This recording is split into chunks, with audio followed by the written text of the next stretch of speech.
नमस्कार बच्चों, good evening to all.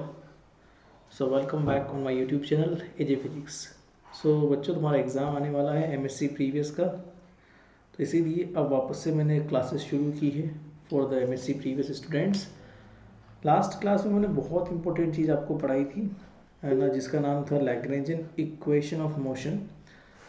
उसके बाद की ये क्लास है, this is lecture number 8 for the MSc previous students. ठीक है, उसमें एक चीज़ मैं बताना भूल गया था कि जो साइक्लिक कोऑर्डिनेट मैंने आपको बताए थे, वो साइक्लिक कोऑर्डिनेट बेसिकली जो है आप समझ गए वैसे तो कि साइक्लिक कोऑर्डिनेट क्या थे, बट उसके अलावा भी एक चीज़ मुझे आपको समझानी थी कि जो साइक्लिक कोऑर्डिनेट होते हैं ना, उनके करस्पॉन्डिंग जो मोमेंटम होता है कोऑर्डिनेट के करस्पॉन्डिंग, वो मोमेंटम बेटा कंजर्व होता है। मतलब अभी आपको थोड़ा और समझा देंगे। जैसे मान लीजिए कि क्योंकि कोई साइक्लिक कोऑर्डिनेट है तो उसके करस्पॉन्डिंग जो मोमेंटम होगा पी के, वो हमेशा कंजर्व होगा, वो ऑलवेज क्या होगा, कंजर्व होगा। ठीक है, तो ये सब शुरू करेंगे हम लोग। लीनियर मोमेंटम कंजर्वेशन आज हम लोग को पढ़ना है। कंजर्वेशन ऑफ लीनियर मोमेंटम कैसे होगा वो सब समझते हैं। उससे पहले फिर से एक इन्फॉर्मेशन आपके लिए कि अभी आपका एमएससी का एग्ज़ाम हो जाएगा, उसके बाद फिर आप लोग CSIR नेट के लिए सोचेंगे। सोचना भी पड़ेगा बिकॉज बिना नेट के आपका आगे कुछ होगा नहीं। तो इसी पर्पज़ को ध्यान रख के कंप्लीट सॉलिड न्यूक्लियर फिजिक्स का मैंने कोर्स शुरू करना किया है, और इसकी जो क्लासेस हैं वो 10 अप्रैल से शुरू होगी। हाँ, यहाँ पे लिखा हुआ भी है, classes will be start from 10 अप्रैल। भले ही आप एमएससी के एग्ज़ाम के बाद इस कोर्स को देख लेना, बिकॉज रिकॉर्डिंग्स अवेलेबल है। लाइव क्लास तो खैर लूँगा इसे डेली, और ये जून तक चलेगा क्योंकि जून में आपका एग्ज़ाम होगा CSIR नेट का। तो ये जून तक मैं इसको लेने वाला हूँ। 5:30 PM पे इसकी क्लास होगी डेली। कोई बच्चा अगर लेट भी परचेस करना चाहता है तो थोड़ा सा उसके प्रॉब्लम इसलिए होगा बिकॉज अभी मैंने बस 10 अप्रैल तक एक ऑफ़र निकाला हुआ है 499 का। एक बार कोर्स लेने के बाद आपके पास 6 मंथ तक इस कोर्स का एक्सेस रहेगा। 6 महीने में आप कभी भी इस कोर्स को देख सकते हो, बट कोशिश करना कि 10 अप्रैल से पहले पहले आप इसको परचेस कर पाओ, वरना आफ्टर 10 अप्रैल इसकी प्राइस हो जाएगी 999। ठीक है, इस कोर्स के अंदर 100% आपको जो है न्यूक्लियर फिजिक्स का कोर्स मैं करवाऊंगा। इसके की फीचर्स आपके सामने लिखे हुए हैं। लाइव क्लास आपको होगा, थ्योरी में पढ़ाऊंगा, क्वेश्चंस कराऊंगा, फॉर्मूले भी लिखाऊंगा शॉर्ट नोट्स के द्वारा।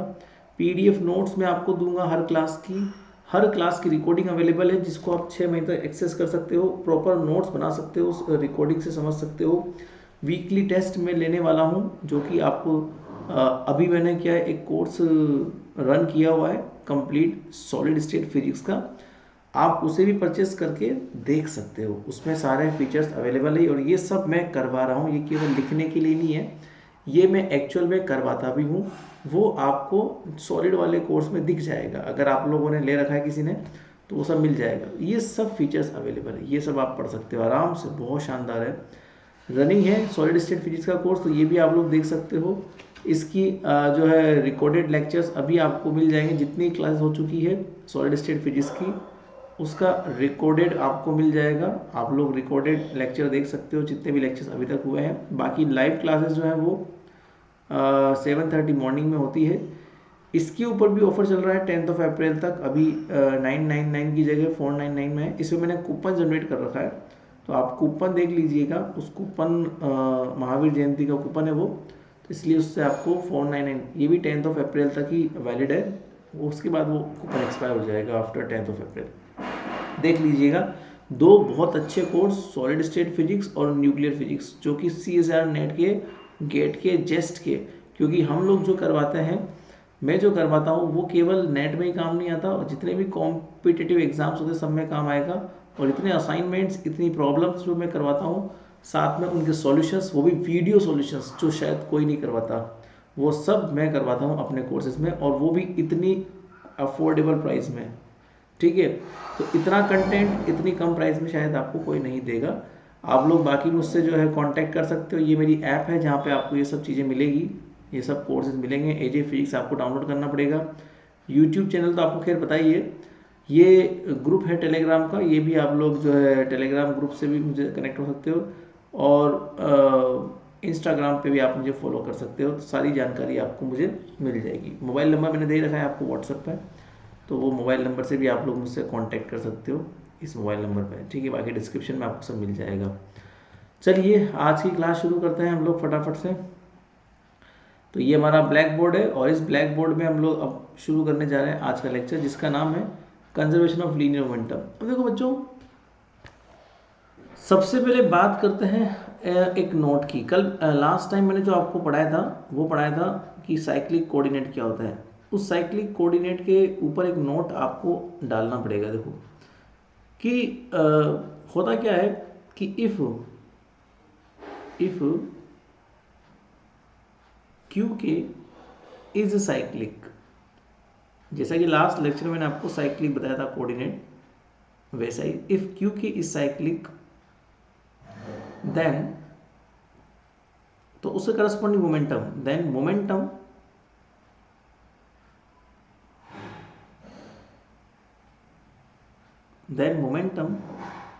corresponding to qk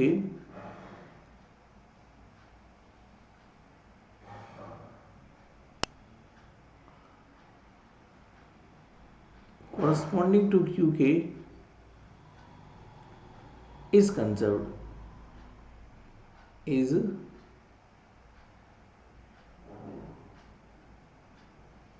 बहुत सिंपल सी बात है बेटा, ठीक है। अगर मान लो तुम्हारा क्यू के साइक्लिक कोऑर्डिनेट है तो उसके करस्पॉन्डिंग मोमेंटम हमेशा कंजर्व होगा, ठीक है। जैसे थीटा मान लो कोई साइक्लिक था तो उसके करस्पॉन्डिंग जो उसका मोमेंटम है पी थीटा, वो हमेशा कंजर्व होगा। प्रूफ कर सकते हो आप, ठीक है ना, प्रूफ कर सकते हो। जैसे मान लीजिए आपके पास में डी अपॉन डी टी एक लैग्रेंजियन इक्वेशन ऑफ मोशन है, delta L upon delta Q k dot, ठीक है, माइनस का delta L upon delta Q के इज इक्वल टू 0। तो आपने क्या बोला, क्यू के साइक्लिक है। सो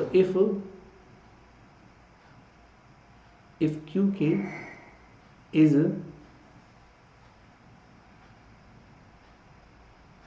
साइक्लिक, तो इसका मतलब साइक्लिक की डेफिनेशन ये होती है कि लैग्रेंजियन का उस पर्टिकुलर कोऑर्डिनेट जो साइक्लिक है उसके रेस्पेक्ट में डिफरेंशिएशन 0 होता है, ठीक है ना।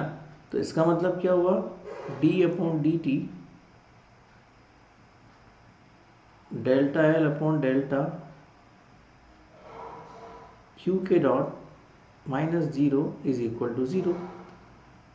सिंस हम ये जानते हैं कि जनरलाइज्ड मोमेंटम जो होता है, जनरलाइज्ड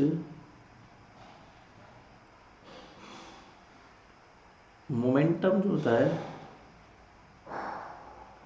आप बखूबी जानते हो कि पी के जो होता है उसका फॉर्मूला क्या होता है, delta L upon delta Q k dot.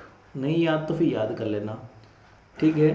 तो हम ये भी जानते हैं कि डी अपॉन डी टी, और यहाँ पर कितना हो जाएगा, P k is equal to 0। किसी भी चीज़ का टाइम डेरिवेटिव अगर 0 होता है तो वो चीज़ हमेशा कंजर्व होती है या कांस्टेंट होती है। तो इसको आप कांस्टेंट बोल सकते हो और कंजर्व बोल सकते हो, तो कितना आसान है ना, इट्स वेरी इजी, ठीक है ना, बहुत इजी है कि आप ये पता लगा सकते हो कि अगर मान लीजिए कि ऐसा कुछ होता है तो वो क्या हो जाएगा, चीज़ कंजर्व कैटेगरी में आ जाएगी, ठीक है बच्चों। तो ये वाली बात है। अब आपके मेन टॉपिक पे आते हैं कि देखो लीनियर मोमेंटम कंजर्वेशन की बात हम लोग कर रहे हैं, ठीक है। तो 3 तरह का कंजर्वेशन हम लोग को पढ़ना है। सबसे पहले पढ़ना है कंजर्वेशन ऑफ लीनियर मोमेंटम, जिसे बोलते हैं होमोजेनिटी ऑफ स्पेस। फिर पढ़ना है कंजर्वेशन ऑफ एनर्जी, जिसे बोलते हैं होमोजेनिटी ऑफ टाइम। और तीसरा पढ़ना है कंजर्वेशन ऑफ एंगुलर मोमेंटम, जिसे बोलते हैं आइसोट्रॉपी ऑफ स्पेस। ये 3 टॉपिक आपके सिलेबस में हैं। इन तीनों को हमको बारी बारी से पढ़ना है टाइम टू टाइम, जिसमें से आज का पहला टॉपिक जो है कंजर्वेशन ऑफ लीनियर मोमेंटम, इसको हम लोग को पढ़ना है। तो फटाफट से हेडिंग दो,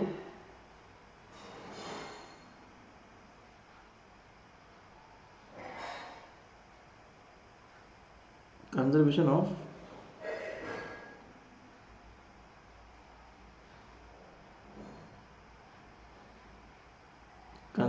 ऑफ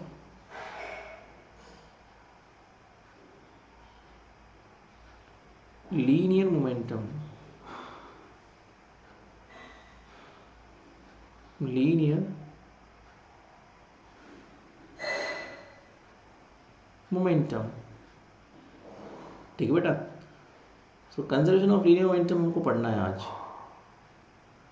क्या होता है लीनियर मोमेंटम? इसे आप शॉर्ट में भी बोलते हो, ब्रैकेट में लिख लो होमोजेनिटी ऑफ स्पेस। होमोजेनिटी मतलब एक समानता, कि आप अगर किसी स्पेस में जाते हो तो एक समान स्पेस आपको मिलता है। एक समान स्पेस का मतलब वहाँ पर लीनियर मोमेंटम कुछ भी हो वो सेम मिलता है, उसे बोलते हैं होमोजेनिटी ऑफ स्पेस। ठीक है, कैसे प्रूफ करेंगे? क्या इसको प्रूफ करने का तरीका है? क्योंकि यही आपके एग्जाम में आता है कि इसको भाई आपको प्रूफ करना है, तो कैसे प्रूफ करना है, क्या होता है लीनियर मोमेंटम कंजर्वेशन, ये हम लोग को आज समझना है। ठीक है, तो देखो वी नो, स्टार्टिंग वहीं से करेंगे जो हम जानते हैं। So we no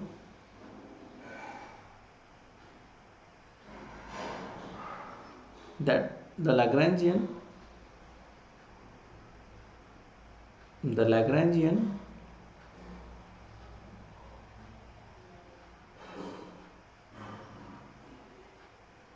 equation of motion,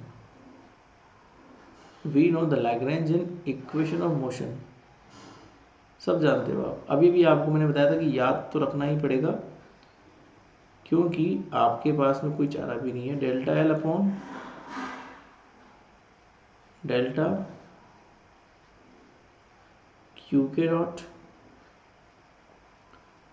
minus delta L upon delta Q के इज इक्वल टू 0, है ना। Equation number 1। ओके, सिंस चूंकि Lagrangian is the difference between the kinetic energy and potential energy, equation number 2, and also you know that कि generalized momentum pk is equal to delta L upon delta qk dot। ठीक है, ये आप जानते हो, equation number 3। ठीक है, तो अगर ये सारी बातें 2 and 3 का जो वैल्यू है अगर मैं एक में रख दूँ, 2 और 3 को मैं एक में रख दूँ, कितना बढ़िया हो जाएगा। देखो डी अपॉन डी टी, यहाँ पे आपने पी के को रख देना है माइनस, यहाँ पे आपने रख देना है T minus we upon delta Q के इज इक्वल टू 0। फिर इसको थोड़ा सा अलग अलग कर लो, क्योंकि अलग अलग करने में ही सार है इसमें। ठीक है, तो इस वाली स्टेप में देखो आपने d upon d t p k लिखा है ना, so d upon d t p k. Okay, तो इस स्टेप को ध्यान रखो, मैं अलग अलग करने वाला हूँ यहाँ पे ना। So d upon d t p k minus del t upon q k plus del v upon minus में प्लस हो जाना, इसलिए यहाँ पे हम ये बात बोल सकते हैं। इक्वेशन नंबर इसको दे दो तुम 4, तुम इसको चाहो तो पी के डॉट भी लिख सकते हो, कोई प्रॉब्लम नहीं है ना। अब आप ये जानते हो कि टी इज इक्वल टू कितना होता है, हाफ एम वी स्क्वायर होता है। So half m v square का मतलब कितना हो गया, क्यू के डॉट का होल स्क्वायर। ठीक है, ओके, तो देखो टी जो है वो प्योरली क्यू के डॉट पे डिपेंड कर रहा है, क्यू के पे डिपेंड कर ही नहीं रहा। और क्यू के और क्यू के डॉट हमेशा इंडिपेंडेंट होता है। मैंने आपको पहले भी कहा था लैग्रेंजियन में क्या होता है, क्यू के एक अलग कोऑर्डिनेट है और क्यू के डॉट एक अलग कोऑर्डिनेट है, तो दोनों एक दूसरे से इंडिपेंडेंट होते हैं। अगर पार्शियल डेरिवेटिव करें हम लोग, तो जैसे पार्शियल डेरिवेटिव आप कर रहे हो ना, तो आप किसका पार्शियल कर रहे हो, आप कर रहे हो इसका पार्शियल। ठीक है ना, टी का पार्शियल क्यू के डॉट के रिस्पेक्ट में। ठीक है, तो यहाँ पर हमारे पास कितना हो जाएगा, डेल्टा, अगर आपको क्यू के लिखना है तो ऑटोमेटिकली 0 हो जाएगा। Equation number 5। ठीक है, तो अब हमारे पास क्या हो गया, 5 का वैल्यू अगर मैं ऊपर पुट कर दूँ 4 में, 5 का वैल्यू ऊपर पुट कर दूँ 4 में, उससे पहले एक चीज़ हम जानते हैं कि जनरलाइज्ड फोर्स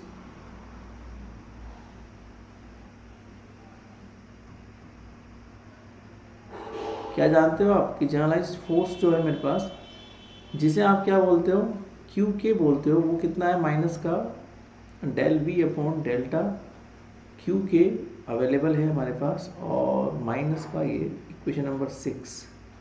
ठीक है, तो मैं अगर इसको ऊपर पुट कर दूँ 5 और 6 का जो वैल्यू है, अगर मैं 4 में रख देता हूँ मान लो, ठीक है, तो क्या हो जाएगा बेटा, तो ये हो जाएगा कि पी के डॉट, आप बोल सकते हो ना पी के डॉट उसको, क्योंकि वो तो डी अपॉन डी टी है, माइनस का ज़ीरो एंड माइनस है ना, तो माइनस माइनस ये माइनस लगा सकते हैं, तो क्यू के लगा सकते हैं, बराबर जीरो हो जाएगा।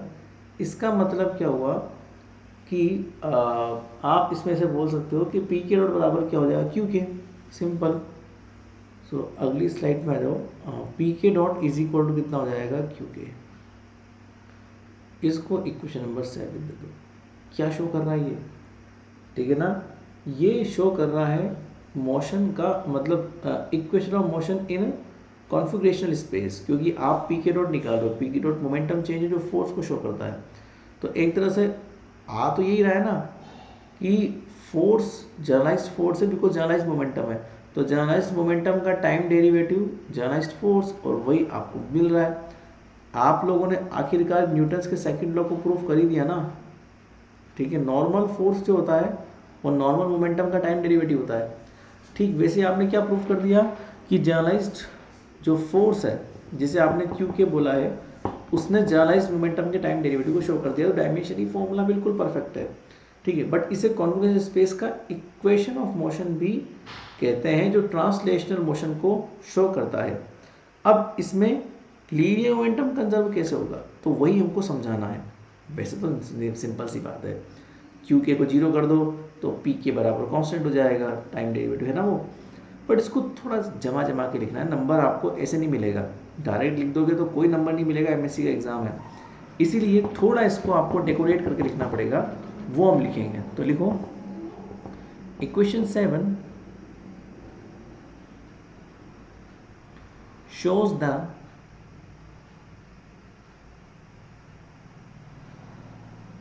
equation of motion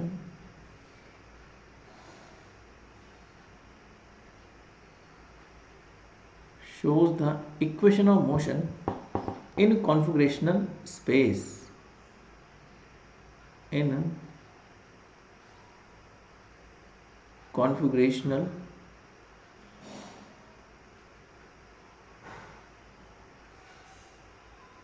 space, and also show that, and also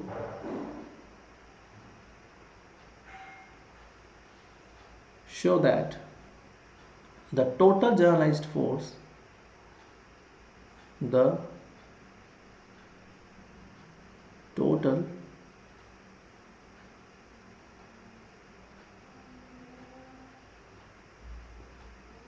generalized force, the total generalized force along the direction of translational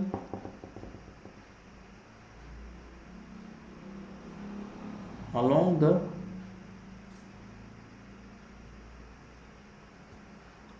direction of translational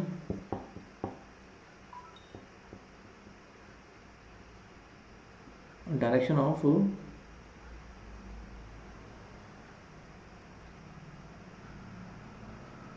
translational, क्योंकि अगर कोई चीज़ लीनियर मोमेंटम है तो चलेगा तब तो ट्रांसलेशन आएगा, ठीक है ना। तो अगर कोई चीज़ चलती है तो उसे बोलते हैं ट्रांसलेशनल मोशन, कोई चीज़ घूमती है उसे बोलते हैं रोटेशनल मोशन। तो ये जनरलाइज्ड फोर्स है किसके लिए, ट्रांसलेशनल मोशन के लिए, बिकॉज आप लीनियर मोमेंटम के साथ काम करते, that's why along the direction of translational of the system,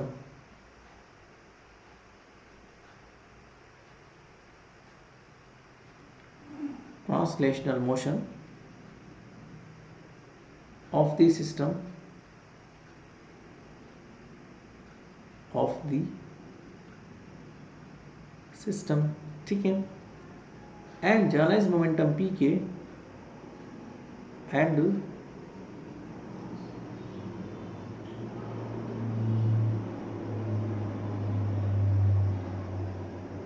generalised momentum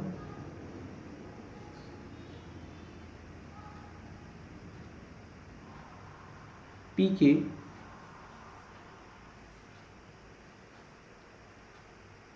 is also linear momentum, is also called linear momentum, is also linear momentum, क्योंकि जिस डायरेक्शन में सिस्टम मूव कर रहा है ना, लीनियर मोमेंटम उसी में तो होगा. So is also linear momentum along the same direction.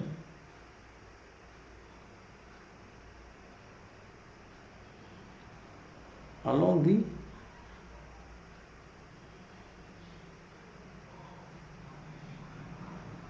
Same direction. तो जिस डायरेक्शन में आपका सिस्टम मूव कर रहा है उसी में लीनियर मोमेंटम होगा. सिंपल. तो यहाँ पर आप देख सकते हो बच्चों कि अगर देखा जाए, मान लो ये इनिशियल पॉइंट है आपका, सपोज ये पॉइंट ए है which is the initial point. यहाँ से हम लोगों ने सिस्टम को चलना शुरू किया और उसको हम कहाँ तक लेके जा रहे हैं, उसको हम लेके जा रहे हैं मान लो एक फाइनल पॉइंट बी तक. तो कहीं ना कहीं वो ट्रांसलेशन कर रहा होगा, कहीं ना कहीं चल रहा है वो, कहीं ना कहीं आपको दिख रहा होगा कि यार वो चलता हुआ है. ठीक है. तो अब मैं पूरे सिस्टम का एक साथ स्टडी ना करके छोटे से रीजन का, जैसे मान लो यहाँ से लेके यहाँ तक का स्टडी करना चाह रहा हूँ मैं. सो मान लो ये कोई रीजन है एक्स्ट्रा, इस रीजन का मुझको स्टडी करना है. इस रीजन में जरा सा डिस्प्लेसमेंट डेल्टा आर आई में ले रहा हूँ, बहुत छोटा डिस्प्लेसमेंट मैंने ले लिया. ठीक है. ये डेल्टा आर आई जो है ना, ये जनरलाइज्ड कोऑर्डिनेट नहीं है, बट इसके करस्पॉन्डिंग जनरलाइज्ड डिस्प्लेसमेंट में डेल्टा क्यू के मान लेता हूँ. This is the simple displacement.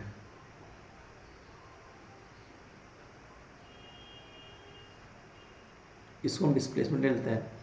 ठीक है. ये मेरा इनिशियल पॉइंट हो गया, ये मेरा इनिशियल पॉइंट हो गया और ये मेरा फाइनल पॉइंट हो गया. और पार्टिकल इस इनिशियल पॉइंट से फाइनल में जा रहा है बिकॉज लीनियर मोशन कर रहा है, क्योंकि मुझे लीनियर मोमेंटम के अंदर स्टडी करना है, उसी का मुझे क्या देखना है, कंजर्वेशन चेक करना है. ठीक है ना.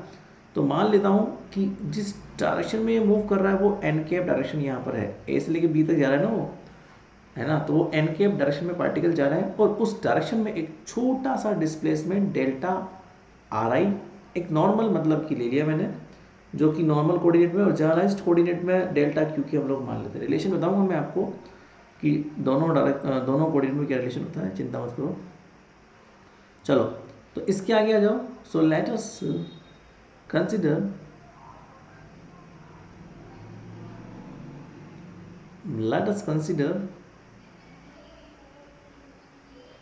n cap is the unit vector, n cap is the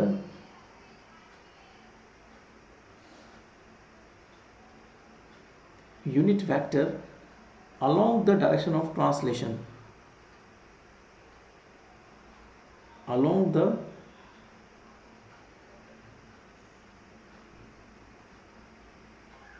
direction of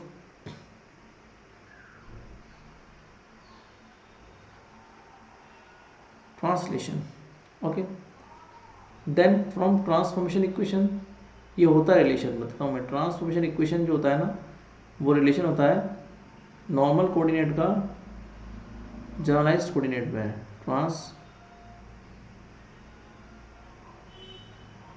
transformation equation ना. सो देन फ्रॉम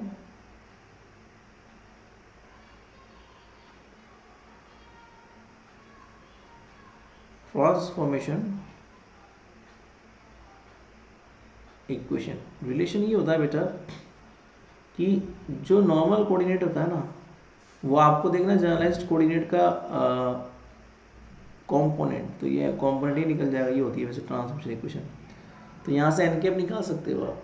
अब आपको दिख नहीं रहा होगा, थोड़ा सा मैं इधर हो जाता हूँ तो आप शायद देख पाओगे कि इधर का भी सिस्टम पूरा देखना होगा ना आपको, मैं आ रहा होगा बीच में. एनीवे देख लेना आराम से. ठीक है. तो इस तरीके से हम लोग निकाल सकते हैं.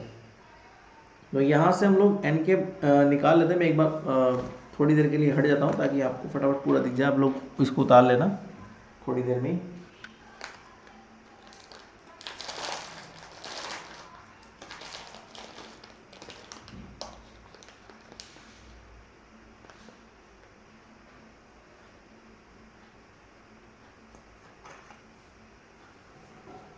हो गया?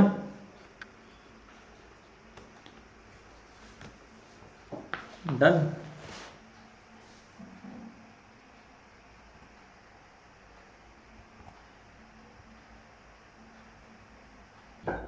देखो बच्चों, तो इतना चीज़ हमने कर लिया था वैसे तो, ठीक है ना, कि हाँ, सो ये रिलेशन मैंने आपको कहा था करने के लिए। अब इसके बाद से हम लोगों ने एक चीज़ निकाल लेनी है कि जो unit vector del n cap होता है ना, वो बेसिकली क्या होता है, delta r i upon delta Q k का रेशो होता है। ठीक है, इक्वेशन नंबर 8 इसको आप बोल दीजिए। ठीक है, we know the generalized force, कहीं ना कहीं आपने इसको पढ़ा होगा जब आप लोगों ने निकाला होगा।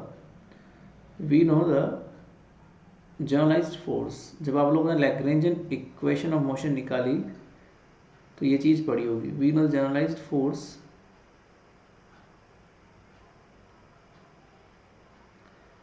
क्या होता है, क्यू के इज इक्वल टू, देखो पोटेंशियल से रिलेशन में नहीं बता रहा, पोटेंशियल का रिलेशन अलग है, बट हाँ सिंपल फोर्स के साथ भी इसका रिलेशन होता है, delta r i upon delta Q के करके एक रिलेशन आप लोग देख पाते हो। इसको इक्वेशन नंबर 9 हम लोग बोल देते हैं। ठीक है, तो अल्टीमेटली आप लोगों ने ऊपर बोल ही दिया, इक्वेशन 8 से वैल्यू 9 में रख सकते हो आप, कोई प्रॉब्लम नहीं है। खैर वैसे ये सब रिलेशन बहुत सिंपल से होते हैं, कोई प्रॉब्लम नहीं। जनरलाइज्ड फोर्स है, ये नॉर्मल फोर्स रिलेशन हमारे पास होता है। ठीक है, इक्वेशन नंबर 10 के साथ होता है। ओके, अब हम ये जानते हैं कि जनरलाइज्ड, यहाँ लिख लेना, generalized momentum, generalized momentum p k को भी हम जानते हैं कि delta L upon delta Q k dot ये होता है। ठीक है, अब इसमें भी हम लोग ये बात जानते हैं कि delta t minus we upon delta Q k dot. अब delta for the conservative system क्या होता है कि पोटेंशियल का क्यू के डॉट के रेस्पेक्ट में डेरिवेटिव जीरो होता है। ठीक है ना, फॉर द कंजर्वेटिव सिस्टम हम लोग सारा काम कंजर्वेटिवली कर रहे हैं बेटा, तो ये जीरो होता है वैसे भी, तो ये केवल इतना ही बचेगा। अब t is equal to half m v square होता है, टी इज इक्वल टू क्या होता है, half m v square, v मतलब वेलोसिटी, तो delta upon delta Q k dot, velocity क्या होता है, पोजीशन का टाइम डेरिवेटिव होता है, सो एम, यहाँ पर हम लोग वेलोसिटी को लिख सकते हैं आर डॉट स्क्वायर। ठीक है, और सिंपली इसका जब डेरिवेटिव करेंगे क्यू के डॉट के रिस्पेक्ट में, तो वैसी बात है पावर आगे आ जाएगी, एम तो यही सही, और 2 RI डॉट हो जाएगा, क्यू के डॉट के रेस्पेक्ट में किया है इसलिए आपको सिंपली ये देखने को मिल जाएगा। इसको इक्वेशन नंबर आप लोग 11 नाम दे दो। ठीक है, ये बहुत सिंपल चीज़ होती है। तो इसमें आप देख पाओगे कि p k dot is equal to simply MRI dot, ये सब आ रहा है।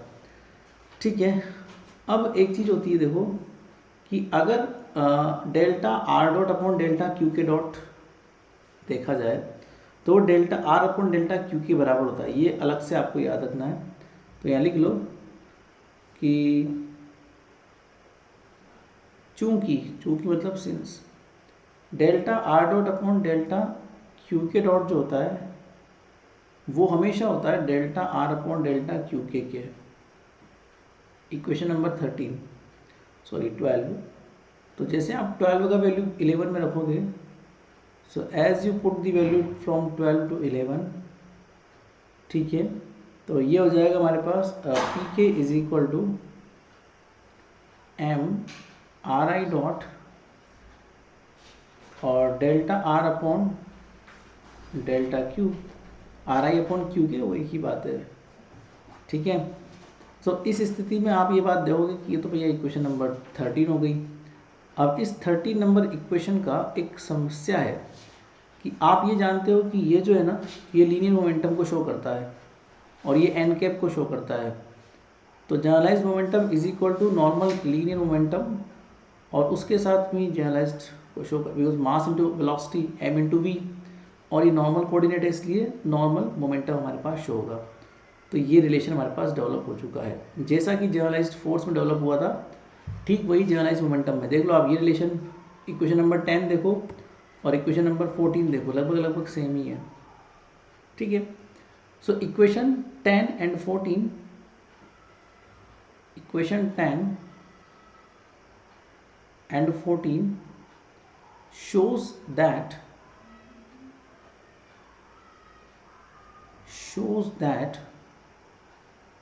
generalized force and generalized momentum,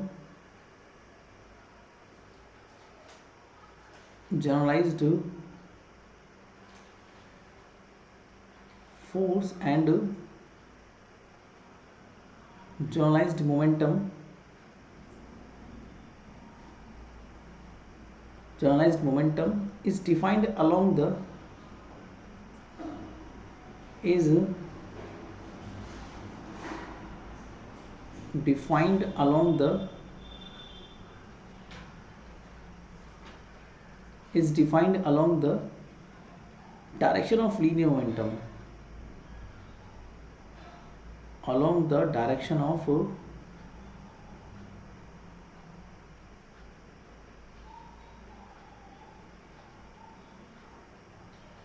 linear momentum, along the direction of linear momentum।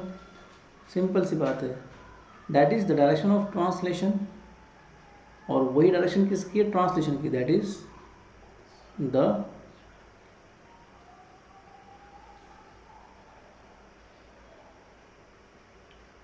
Direction of translation. वही किसकी डायरेक्शन है, ट्रांसलेशन की डायरेक्शन है। तो ये चीज़ हम लोग समझ सकते हैं कि इस तरह से ये शो कर सकता है। ठीक है, तो अब इक्वेशन नंबर, आप ये बात बोल दो कि आप लोगों ने एक जगह देखी, देखो इक्वेशन नंबर 14 आपने देख ली, इक्वेशन नंबर 10 आपने देख ली। 10 और 14 का यूज़ जो है ना आप 7 नंबर में कर सकते हो। तो आपको दिख रहा होगा 7 नंबर में पी के डॉट बराबर क्यू के लिखा हुआ है, तो क्यू के की वैल्यू रख दो, पी के डॉट की वैल्यू रख दो। पी के डॉट मतलब कि इक्वेशन नंबर 14 का डॉट निकाल लो यार। So using 10 and 14 in equation 7, चलो करके देखते हैं। तो हमारे पास यहाँ पे पी के डॉट था, तो यहाँ पर पी आई डॉट हो जाएगा, उसमें क्या दिक्कत, डायरेक्शन तो वही रहेगी, एन कैप ही रहेगी। और यहाँ पर हमारे पास क्यू के था, तो उसको जगह f i dot n cap हो जाएगा हमारे पास। ठीक है, या फिर इसको आप नॉर्मली क्यू के भी बोल सकते हो, कोई प्रॉब्लम वाली बात नहीं है। अब अगर मान लो आपने इसको जीरो कर दिया, बस यहाँ पे मेन कंडीशन हमको लगानी है।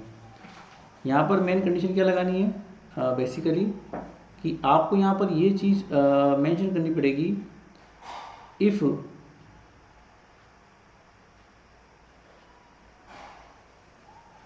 क्यू के इज़ ज़ीरो और you can say that F I is zero. Force अगर ज़ीरो हो गया तो ऑब्वियसली बात है ऑटोमेटिकली पी आई डॉट कितना हो जाएगा, ज़ीरो हो जाएगा।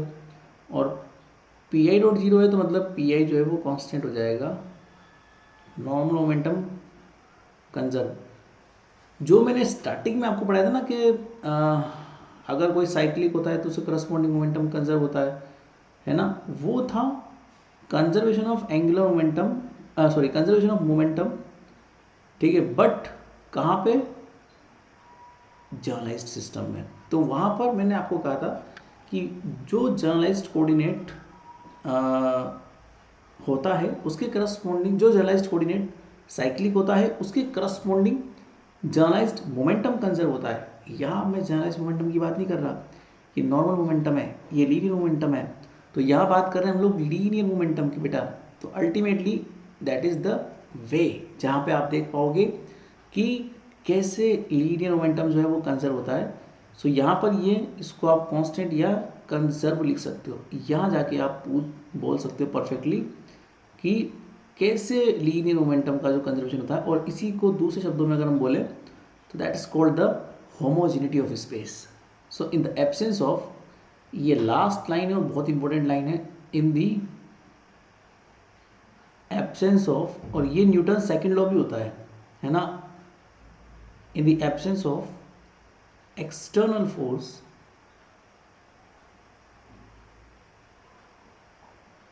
in the absence of external force,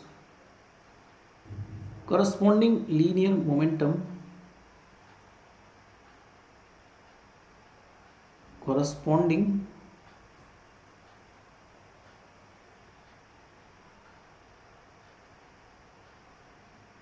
momentum